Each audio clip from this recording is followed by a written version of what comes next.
और बड़ी खबर आपको बता दें, दक्षिण भारत के दौरे से लौटने के बाद पीएम मोदी एक्शन में नजर आए। पीएम मोदी ने कल देर रात बड़ी बैठक की है। बैठक में गृह मंत्री अमित शाह, बीएल संतोष और पार्टी अध्यक्ष जेपी नड्डा शामिल हुए। बीजेपी मुख्यालय में बीजेपी अध्यक्ष नड्डा और गृह मंत्री अमित शाह ने अलग अलग राज्यों के कोर ग्रुप की मीटिंग की, जिसमें उम्मीदवारों के नामों पर चर्चा हुई है। केरल, सिक्किम, ओडिशा, कर्नाटक, आंध्रा सहित कई राज्यों के कोर ग्रुप की मीटिंग हुई है।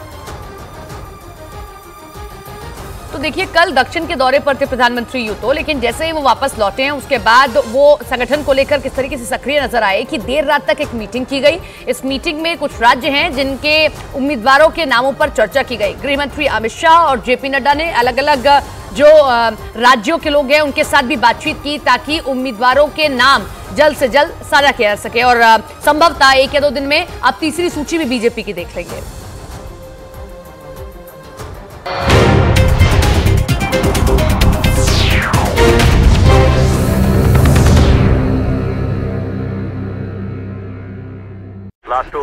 एक नई पार्टी बनाने का ऐलान कर दिया और तब उन्होंने ये दावा भी किया था कि महाराष्ट्र नवनिर्माण सेना मराठी मानुष के हक की लड़ाई लड़ने के अपने इरादे किसी भी कीमत पर नहीं बदलेगी। मतलब इशारों में उन्होंने उद्धव की अगुवाई वाली शिवसेना पर अपनी बातों से पलटने का आरोप लगा दिया था। और उन्होंने ऐसा इसलिए कहा था क्योंकि उद्धव ठाकरे शिवसेना को नए ढंग से तैयार कर रहे थे। उन्होंने ये साफ कर दिया था कि चाहे कोई हिंदू हो या फिर मुस्लिम, अगर वो महाराष्ट्र का रहने वाला है तो वो मराठी हुआ, और शिवसेना मराठी मानुष के लिए आवाज बुलंद करेगी।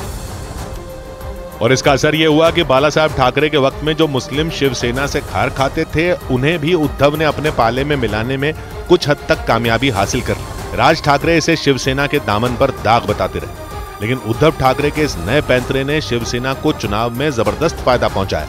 यहाँ तक कि उद्धव के इस नजरिए की वजह से विधानसभा चुनाव में शिवसेना ने इतनी सीटें जीती जितने की बाला साहिब ठाकरे भी नहीं जितवा पाए थे। और इसी बात ने उद्धव ठाकरे की शिवसेना पर पकड़ को और मजबूत कर दिया। इस बीच साल 2012 में शिवसेना के कर्ता धर्ता बाला साहब ठाकरे का निधन हो गया। इसके बाद तो शिवसेना को चलाने की जिम्मेदारी पूरी तरह से उद्धव ठाकरे के कंधों पर आ गई।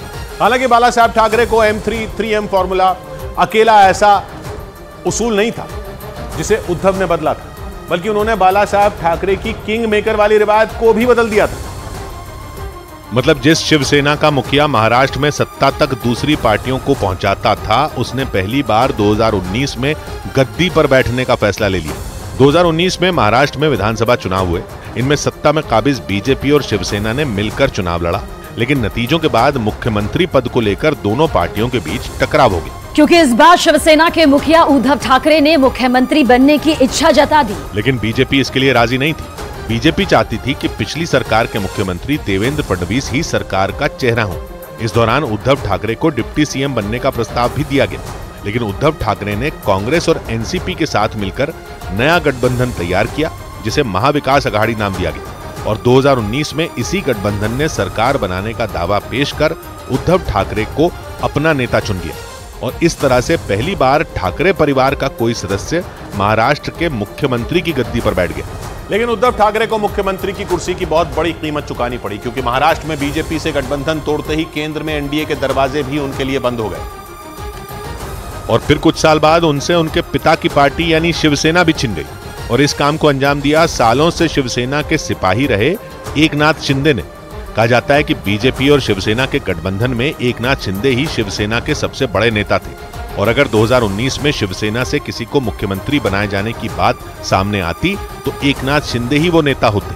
और ऐन वक्त पर उद्धव ठाकरे ने पूरा खेल बदल दिया और खुद ही राज्य के मुख्यमंत्री बन गए। और कहा जाता है कि इस बात ने एकनाथ शिंदे समेत शिवसेना के बड़े धड़े को नाराज कर दिया, जिसका असर यह हुआ कि 2022 आते आते एकनाथ शिंदे कई विधायकों को लेकर बीजेपी की तरफ हो लिए और उद्धव ठाकरे को महाराष्ट्र में बहुमत साबित करने से पहले ही इस्तीफा देना पड़ा। इसके बाद उनसे उनकी पार्टी शिवसेना और तीर कमान का चुनाव चिन्ह भी छिन गया, क्योंकि शिवसेना में पड़ी फूट का मामला कोर्ट तक पहुंच गया। कई महीनों तक उद्धव गुट और शिंदे गुट के बीच खींचतान चली और आखिर में शिंदे गुट ने कोर्ट में असली शिवसेना होने का केस जीत लिया।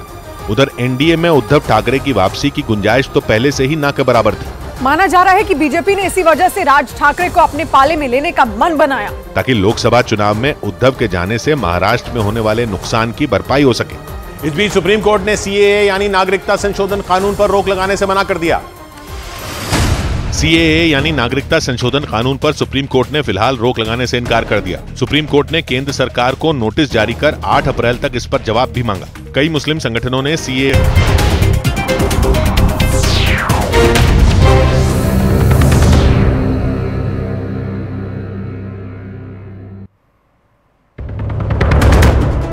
यूपी के बदायूं में 2 नाबालिग भाइयों की बेरहमी के हद से हत्या के बाद बवाल। हत्या के आरोपी साजिद का पुलिस ने किया एनकाउंटर। पूरे इलाके में भारी तनाव। दक्षिण भारत के दौरे से लौटने के बाद पीएम मोदी ने की बड़ी बैठक में गृह मंत्री अमित शाह, बीएल संतोष, पार्टी अध्यक्ष जेपी नड्डा हुए शामिल। बीजेपी मुख्यालय में भी शाह और नड्डा ने अलग से बैठक।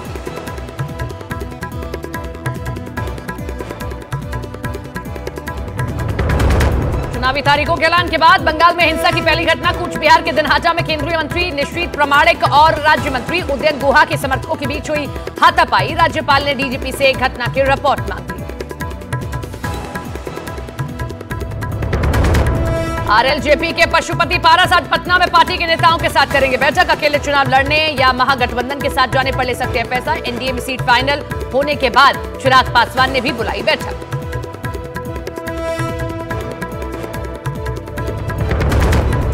पैसे लेकर सवाल पूछने के मामले में महुआ मोइत्रा के खिलाफ लोकपाल ने दिए सीबीआई जांच के आदेश। सीबीआई को 6 महीने में जांच की रिपोर्ट देने को भी कहा। ईडी समन्स के खिलाफ दिल्ली हाईकोर्ट पहुंचे केजरीवाल। ईडी के सभी 9 समन्स को हाईकोर्ट में दी चुनौती। दिल्ली हाईकोर्ट की बेंच मामले की आज करेगी सुनवाई।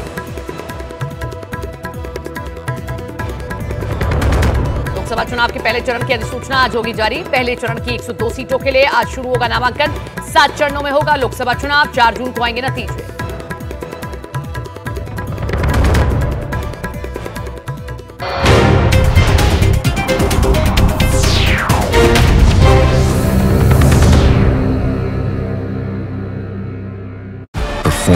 के खिलाफ सुप्रीम कोर्ट में याचिका दायर की थी। दिल्ली शराब घोटाला मामले में आरोपी तेलंगाना के पूर्व मुख्यमंत्री के चंद्रशेखर राव की बेटी के कविता ने सुप्रीम कोर्ट में दायर अपनी पुरानी याचिका वापस ले ली। उन्होंने ईडी के समन्स को कोर्ट में चुनौती दी थी। हालांकि ईडी की गिरफ्तारी को चुनौती देने वाली याचिका पर सुनवाई होनी बाकी है। ठगी के आरोप में तिहाड़ जेल में बंद सुकेश चंद्रशेखर ने दिल्ली शराब घोटाला मामले में गिरफ्तार के कविता पर चिट्ठी के जरिए तंज कसा। उन्होंने अपने चिट्ठी में के कविता के लिए लिखा कि तिहाड़ क्लब में उनका स्वागत है। इसके साथ ही सुकेश चंद्रशेखर ने दावा किया कि उनके पास इस मामले में अरविंद केजरीवाल के बारे में बताने के लिए और भी जानकारी है। उधर मध्य प्रदेश के श्योपुर में बीजेपी की चुनावी सभा में पार्टी के विधायक रह चुके सीताराम आदिवासी भड़क गए।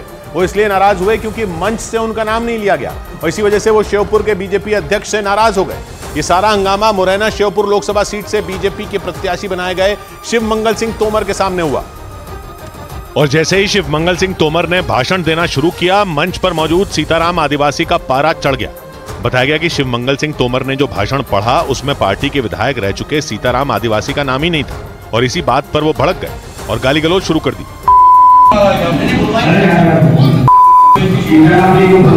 मामला बिगड़ता देखकर मंच पर मौजूद दूसरे नेता आगे आए। उन्होंने सीताराम आदिवासी को शांत कराया, उनकी ओर माइक भी बढ़ाया ताकि वो भाषण दे सके। बीजेपी ने शिव मंगल सिंह तोमर को श्योपुर मुरैना लोकसभा सीट पर अपना उम्मीदवार बनाया है और वो चुनाव प्रचार के लिए श्योपुर के कराहल पहुंचे, लेकिन वहां उनके स्वागत के लिए आयोजित कार्यक्रम में उन्हीं के सामने हंगामा हो गया और यह हंगामा पार्टी के एक पूर्व विधायक सीताराम आदिवासी ने किया। मध्य प्रदेश के मुरैना श्योपुर लोकसभा क्षेत्र में विधानसभा की 8 सीटें हैं। ये 8 सीटें हैं श्योपुर, विजयपुर, सबलगढ़, जौरा, मुरैना, सुमावली, दिमनी और अंबा। और सीताराम आदिवासी विजयपुर विधानसभा सीट से विधायक रह चुके हैं और वो शिव मंगल सिंह तोमर के स्वागत कार्यक्रम में शामिल होने पहुंचे थे।